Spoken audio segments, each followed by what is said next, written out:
चलिए दोस्तों, तो आज अपन पढ़ते हैं क्रमशः शैव धर्म, वैष्णव धर्म और पारसी धर्म।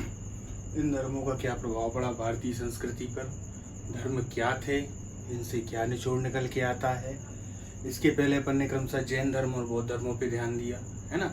तो उन धर्मों ने किस तरीके से भारतीय संस्कृति को प्रभावित किया ये भी अपन ने जाना। और जो उत्तर वैदिक काल में कुरीतियाँ आ रही हैं, उन कुरीतियों पे किस तरीके से प्रहार किया वो भी अपन देखते हैं। तो एक स्वाभाविक सी बात है, जब एक धर्म कहीं ना कहीं ऊपर उठ रहा है तो उसके साथ में दूसरे धर्म भी पीछे नहीं हटते, वो भी कहीं ना कहीं उठने का प्रयास करेंगे। और उन्होंने अपने में कहीं ना कहीं जो सही बातें हैं उनको रखने की कोशिश की। तो इस प्रकार अपन क्रमशः शैव धर्म पे और वैष्णव धर्म और पारसी धर्म पे चर्चा करेंगे। सबसे पहले अपन आते हैं शैव धर्म पे। तो शैव धर्म को अपन जैसे जानते हैं, शैव मतलब जिसने शिव की भक्ति की या शिव से संबंधित जो धर्म है वो शैव धर्म है। शिव का अगर पुरातात्विक साक्ष्य देखा जाए तो सबसे पहले हमें पाशुपत की जो मूर्ति है या पाशुपत जो एक शिल्प हमको मिल रहे हैं मोहनजोदड़ो से प्राप्त हो रहा है। तो कहीं ना कहीं हड़प्पा सभ्यता में हमें सर्वप्रथम लिंग साक्ष्य बोल दें या लिंग पूजा का साक्ष्य हमें उस समय पे प्राप्त हो जाता है। तो जैसे अगर क्वेश्चन आता है तो सर्वप्रथम हमें सिंधु घाटी सभ्यता या हड़प्पा सभ्यता से शिव की जो पूजा है उसका साक्ष्य हमको मिलता है। ठीक, सबसे पहली बात। दूसरी बात, इनका जो हमें लिंग पूजा का स्पष्ट वर्णन है वो हमको मत्स्य पुराण से मिलता है। कहाँ से प्राप्त होता है? मत्स्य पुराण से।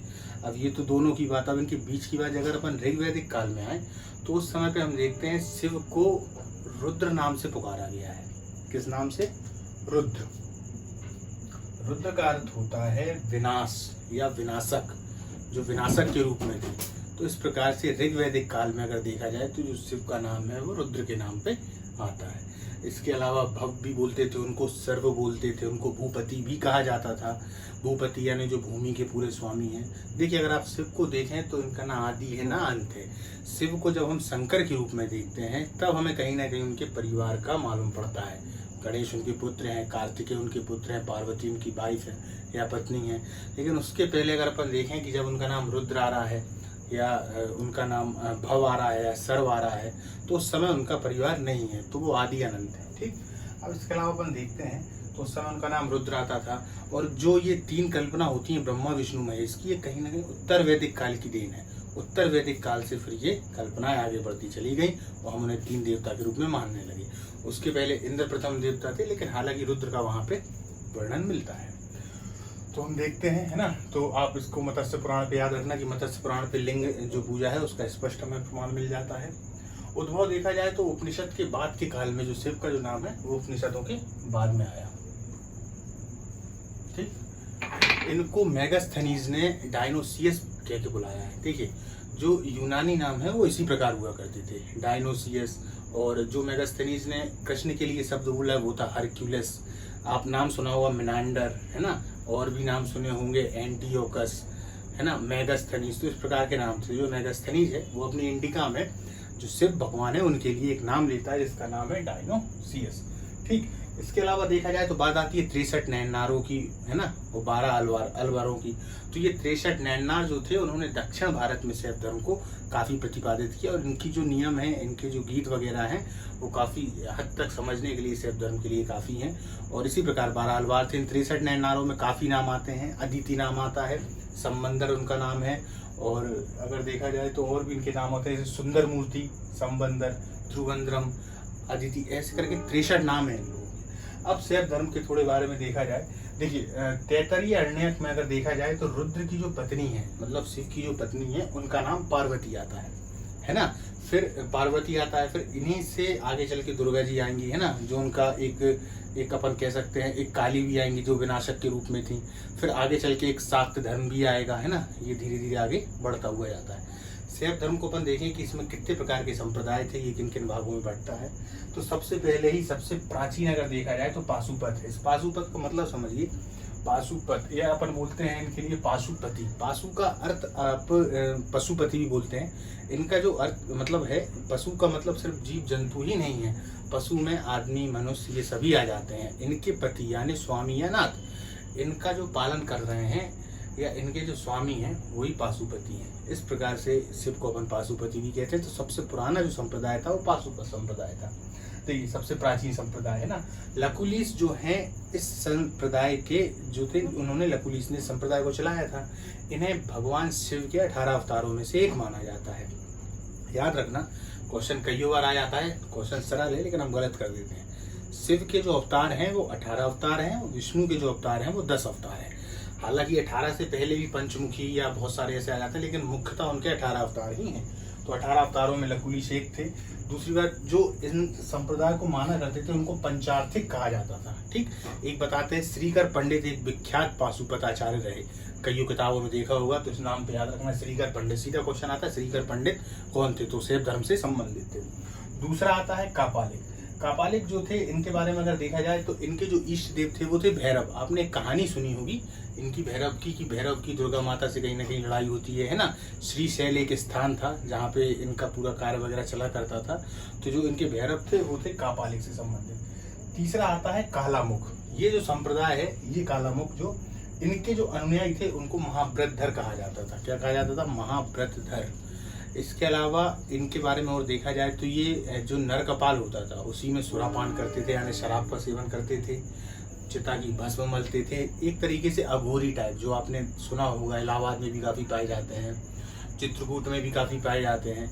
तो उस धर्म को मानने वाले थे। अगर देखा जाए तो कालामुख, ये जो शैव हैं उनसे संबंधित थे। इसके बाद आता है लिंगायत। लिंगायत संप्रदाय, जिस प्रकार से ये जो संप्रदाय है थोड़े थोड़े पूरे भारत में कहीं ना कहीं है, लेकिन लिंगायत मुख्यतः अगर देखा जाए दक्षिण भारत में प्रसिद्ध था। इनको जंगम भी कहा जाता था। इसके अलावा इनको जंगम भी कहा जाता था, है ना।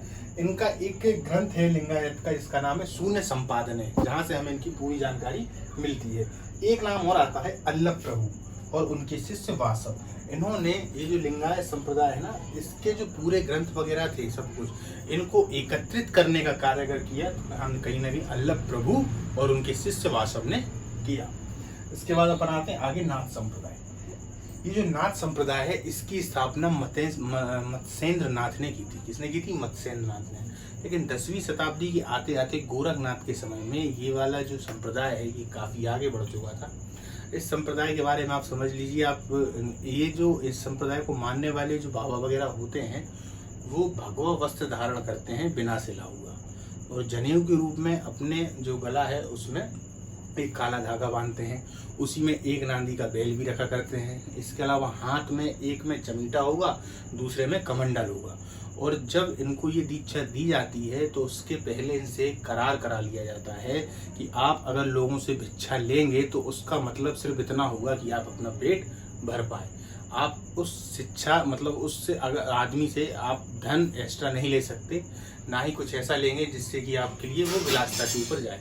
अब इसमें होगा क्या कि जो सन्यासी या संत होते हैं जिनके अंदर त्याग की भावना होती है, वो जो भी किसी के लिए बोल देते हैं, जैसे किसी को आशीर्वाद दे दिया या कुछ दे दिया, तो वो कहीं ना कहीं सत्य हो जाता है, क्योंकि ये त्याग के मार्ग पे चल रहे हैं। तो ऐसी शक्तियाँ इनके अंदर अपने आप आ जाती हैं। लेकिन अगर आपने भिक्षा के रूप में कुछ ऐसा मांग लिया जो कहीं ना कहीं धन है या घर है या कोई संपदा है, तो आप किसी को आशीर्वाद भी देंगे तो आशीर्वाद जो है फलीभूत नहीं होता। तो इस प्रकार नाथ संप्रदाय था, है ना।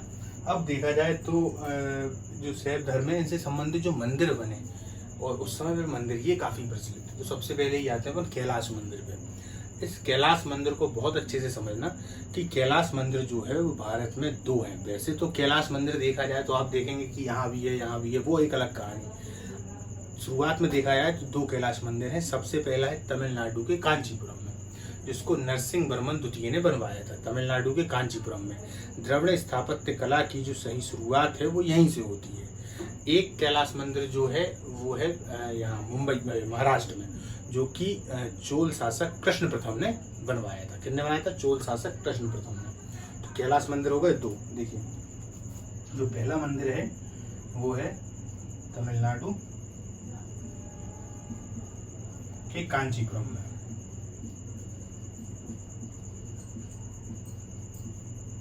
और जो दूसरा मंदिर है वो है महाराष्ट्र में। ये कृष्ण प्रथम ने बनवाया था और ये नरसिंह वर्मन द्वितीय ने बनवाया।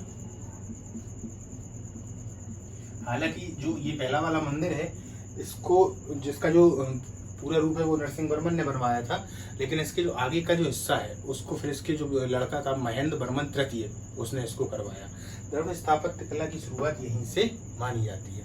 अपन दूसरे मंदिर पे आते हैं, राजराजेश्वर मंदिर। इसका एक नाम आता है बृहदीश्वर मंदिर, एक नाम आता है बृहदीश्वर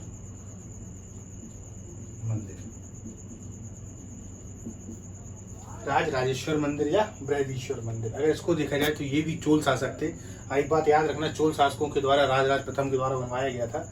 ये जो ऊपर मैंने बात की है महाराज जो कृष्ण प्रथम है, ये दरअसल राष्ट्रकूट वंश के हैं, चोल वंश के नहीं है। कृष्ण प्रथम जो है वो राष्ट्रकूट वंश के हैं। ठीक, तो राजराजेश्वर मंदिर को बृहदीश्वर मंदिर भी कहा जाता है। इस मंदिर की विशेषता ये है, जिस प्रकार मैंने पहले बताया था, अजंता और एलोरा की गुफाएं कहीं ना कहीं पहाड़ों को काटकर बनाई गई हैं। उसी प्रकार ये मंदिर भी है। पहले सबसे बहुत बड़े पत्थर को या पाषाण को पहले काटा गया, फिर छेनी हथौड़ी से ऊपर से लेकर नीचे तक में उसको बनाया गया। अर्थात कि कोई पत्थर बाहर से ले आके इसमें नहीं जोड़ा गया है, उसी चट्टान को काट काट के इसको बनाया गया है। इसका बृहदीश्वर नाम एक तरीके से इस प्रकार भी है कि ये एक तो बहुत बड़ा है, दूसरी बात इसके जो ऊपर कलश रखा हुआ है, मतलब जो पूरा मंदिर है उसके ऊपर एक कलश इन्होंने जो बनाया हुआ है वो बताते हैं 80 टन का है। 80 टन का आप मतलब समझ रहे होंगे कितना होगा, 1 कुंटल बराबर 100, 80 टन 8000 किलो के आसपास है ना। तो इतना अगर देखा जाए तो इतने भार का उसमें पत्थर रखा हुआ है। और जो अंदर भगवान शिव जी की जो लिंग है वो काफ़ी बड़ी है, इसीलिए इसका नाम बृहदीश्वर भी कहा गया है। जब अपन जैसे ही प्रथम द्वार में प्रवेश करते हैं इसको देखने के लिए, तो नांदी भगवान वहीं बैठे हुए हैं और सामने 2 हाथी जो कि वो भी पाषाण से बनाए हुए हैं। तो इस प्रकार का है, बहुत भव्य अपने आप में एक काफ़ी अच्छा मंदिर है वो। तो ये राजराजेश्वर मंदिर था। अब देखते हैं एलिफेंटा की गुफाएं। देखिए ये एलिफेंटा की गुफा को मैंने यहाँ पे इसलिए रखा ताकि आप समझ जाएं। बाकी जो गुफाएं हमको मिल रही हैं, केनहरी की गुफाएं, बौद्धों की गुफाएं, वो केनहरी की गुफाएं हो गई, अजंता की हो गई या एलोरा की हो गई, तो ये बौद्ध, जैन या हिंदू इन धर्मों से संबंधित हैं। लेकिन जो एलिफेंटा की गुफा हैं, ये गुफा भी पाषाण को काट के ही बनाई गई हैं। ये मुख्यतः अगर देखा जाए तो ये शंकर भगवान के लिए ही है। यहाँ पे उनकी 9 बहुत बड़ी बड़ी मूर्तियाँ हैं, जिनमें उनको अर्धनारीश्वर दिखाया गया है। और जिसमें अर्धनारीश्वर आप समझ रहे होंगे शिव और पार्वती का सम्मिलित रूप जिसे अपन कहते हैं। पंचमुखी शिव भगवान है इसमें। और शिव की जो 3 मूर्तियों की एक वो बड़ी गंभीर अवस्था में दिखाई गई है। उनकी जो मूर्ति है उसको बड़ी गंभीर अवस्था में दिखाया गया है। इसके अलावा अगर देखा जाए तो एलिफेंटा की जो गुफाएं हैं इनको बाघ हरी की गुफाएं भी कहा जाता था। बाघ हरी करके एक नाम है। एलिफेंटा इनका नाम पुर्तगालियों ने रखा था, क्योंकि जब इन्होंने इन गुफाओं को खोजा तो वहाँ पे इसके द्वार में भी हाथी हैं, इसलिए उनका नाम एलिफेंटा रख दिया गया। अब आता है पाशुपतिनाथ मंदिर। देखिए ये जो पाशुपतिनाथ मंदिर है ये नेपाल के काठमांडू में है। इस मंदिर की अपने आप में ही बहुत बड़ी मान्यता है। इस मंदिर के शिवलिंग को बताते हैं कि पारस पत्थर के समान है। और एक और इसमें मानता है कि ये जो शिवलिंग है वो केदारनाथ का ही आधा भाग है, क्योंकि अगर आप देखें तो उत्तराखंड के ऊपर नेपाल है और वहीं पे केदारनाथ है। तो केदारनाथ का जो आधा भाग है वही नेपाल में पाशुपति के नाम से प्रसिद्ध है। ये जो है ये पैगोडा शैली में बना हुआ है। इस पैगोडा शैली को समझ लीजिएगा आप। जिस प्रकार से द्रविड़ स्थापत्य कला या अपन बात करें नागर शैली या वेसर शैली थी जो मैंने पहले बताया, आप पुरानी वीडियो देख लीजिएगा, उसी प्रकार से एक पैगोडा शैली होती है। पैगोडा शैली दरअसल देखा जाए तो द्रविड़ जो स्थापत्य कला उसी के समान ही है।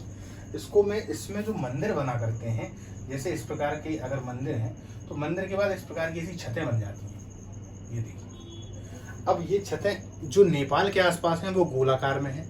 ऊपर और चले जाएं तिब्बत में, चीन में, तो ये जो छत हैं जो एक के ऊपर एक ऐसी ऐसी छतें बनती आती हैं, इसी को पैगोडा शैली कहते हैं। चीन में अगर देखा जाए तो वो चौकोर भी हैं, अष्टभुजाकार भी हैं। भूटान में ये अगर जापान में चले जाए तो उस टाइप की वहाँ भी पाई जाती है, तो इसको अपन कहते हैं पैगोडा शैली।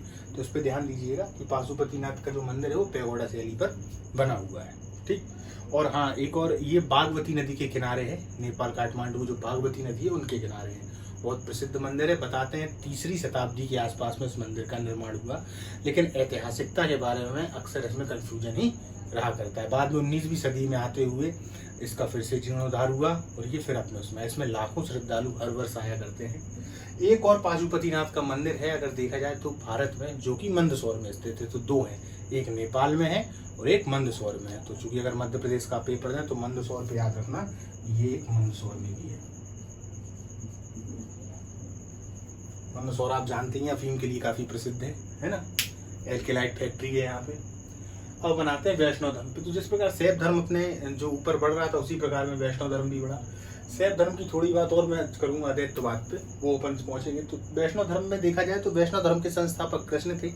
कृष्ण वृषण कबीले से संबंधित थे। वासुदेव के पुत्र वसुदेव अर्थात कृष्ण, है ना। इनको पंचारत्र कहा गया है और उपनिषदों में इनका सर्वप्रथम उल्लेख हमको वृषण कबीले के रूप में उनका उल्लेख मिलता है, अंगिरस के पुत्र के रूप में।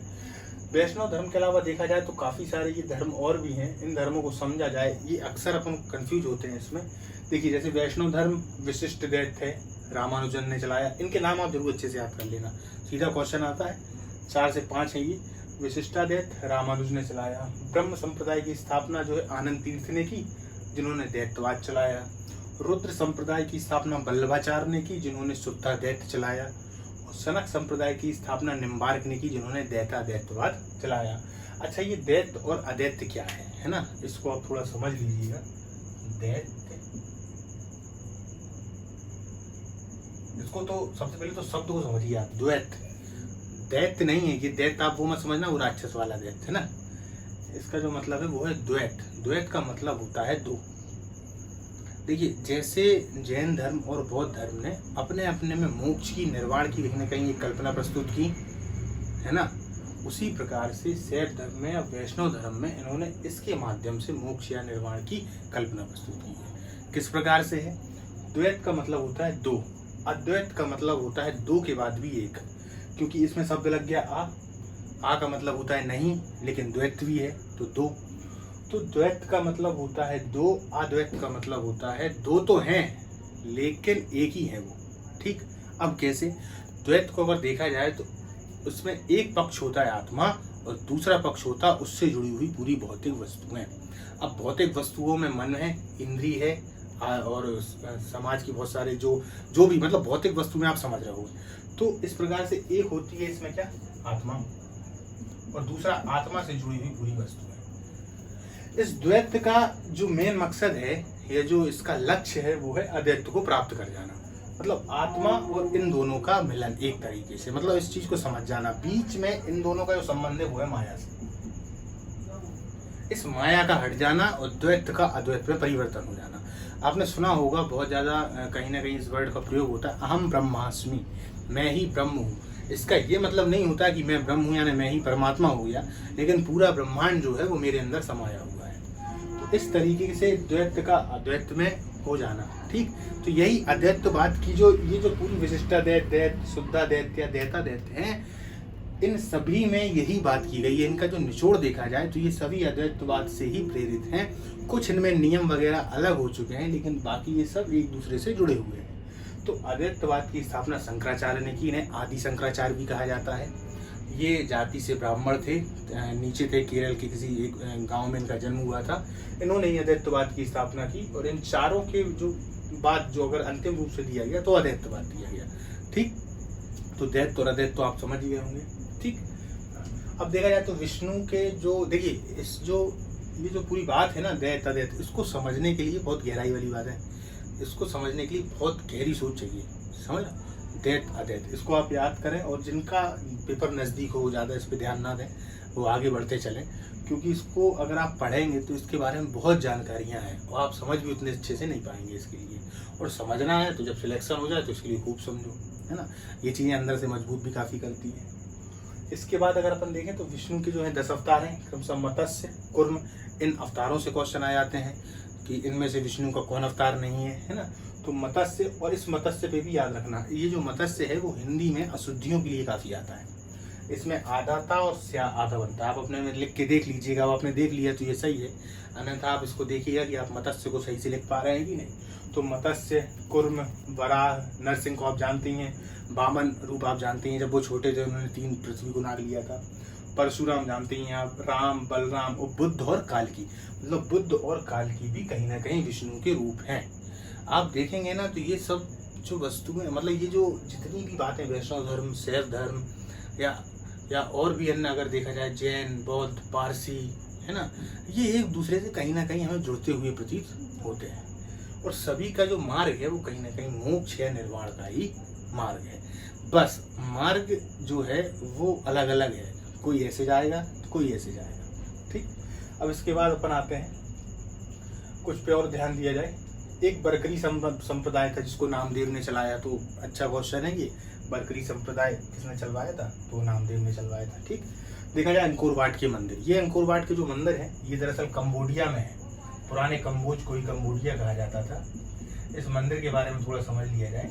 दरअसल ये एक तरीके से पहले एक नगर भी था जो कि अब खंडहर जैसा है, लेकिन यहाँ पे मंदिर को काफी हद तक सुधार दिया गया। शुरुआत में ये शिव मंदिर ही था, शिव मंदिर ही था, लेकिन आगे चल के सूर्यवर्मन द्वितीय ने यहाँ पे विष्णु जी की प्रतिमा स्थापित करवाई और ये तब से विष्णु मंदिर हो गया।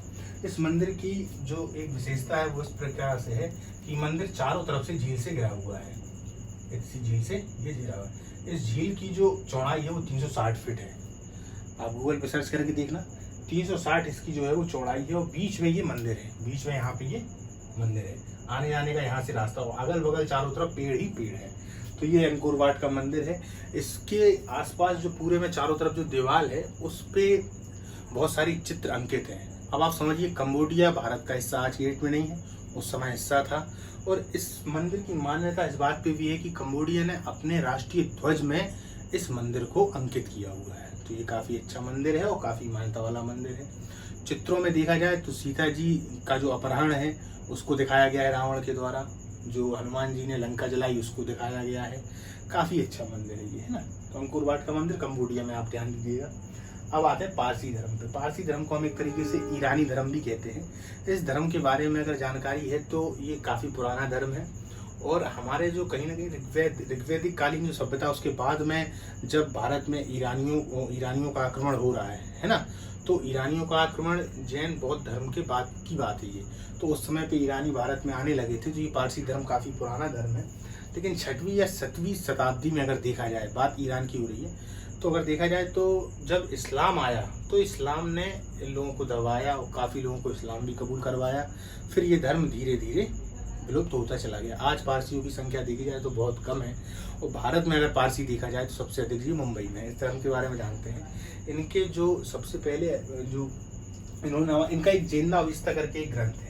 इस ग्रंथ में काफ़ी सारी, जैसे कि सभी का कुरान है ना, जैसे कि हमारा ऋग्वेद है, इस प्रकार से इनका जो ग्रंथ है जेंदा अवस्था, इस पे याद रखना, जिसको लिखा था जरथुष्ट्र ने, जरथुष्ट्र। अच्छा, इनका जो धर्म है वो क्या है, ये एक ईश्वर को मानते हैं। पारसी में एक शब्द आता है एक अहूर, तो एक ईश्वरवादी धर्म है, एक ईश्वर को मानते हैं, है ना। जेंदावेस्ता इनका ग्रंथ है। जरथुष्ट्र जो थे उन्होंने जेंदावेस्ता को लिखा है कहीं ना कहीं। इनके धर्म में अग्नि को बहुत ज्यादा मान्यता है। आग की जो मान्यता है वो काफी प्रबल है। अग्नि को जिस प्रकार हम देखते हैं ऋग्वैदिक काल में कि अग्नि मनुष्य और ईश्वर के मध्यस्थता का काम कर रही है, उसी प्रकार से यहाँ पे भी अग्नि, इनका मानना है कि ईश्वर और मनुष्य के बीच में मित्रता का काम कर रही है। तो अग्नि पूजक होते हैं ये। अग्नि पूजक पे आप थोड़ा ध्यान दीजिएगा। पारसी धर्म से काफी क्वेश्चन आते हैं।